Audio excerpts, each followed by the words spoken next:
Пропоную ось такий набір. Щось сюди входить, або можна ще щось сюди додати. Це гель 39 екстрактів, який дуже потрібний і для наших очей, для горла, для помазати ранки, синці, порізи, травми, після операції, шви загоює дуже швидко. Дуже класна штука. Від комарів, всяких комах різних.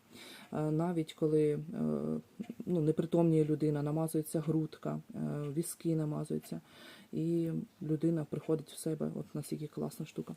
Бальзам для носа, який дуже класно для нашої мікрофлори, слизової оболонки носа, і швидко пробиває ніс. От навіть запущеність, якщо вже є носа і ніс не дихає, то це дуже класна штука.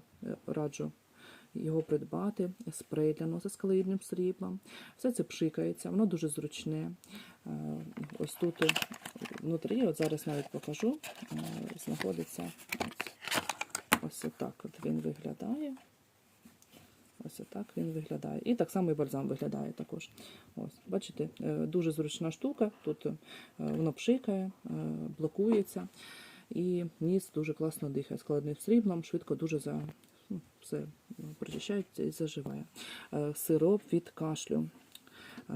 Вже що літо, що осінь, в принципі, а осінь ще й холодніше, то дуже потрібно це мати обов'язково з собою в аптечці, вдома. Це обов'язково потрібно мати. Просто раджу, не потрібно доходити до кашлю.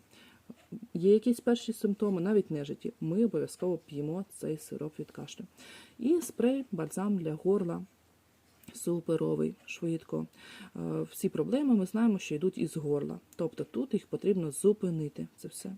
І потім додати собі сиропчика, пообшикати носика свого, і нехай у вас все буде добре. А ще такий дуже класний набір. Я допомагаю воїнам нашим, і це для них просто супер, отаке от мати. Можливо, у вас також є така можливість для наших воїнів допомогти нашим воїнам. Оце для них дуже-дуже потрібно, дуже потрібно. Як нікому, більше, ніж нам.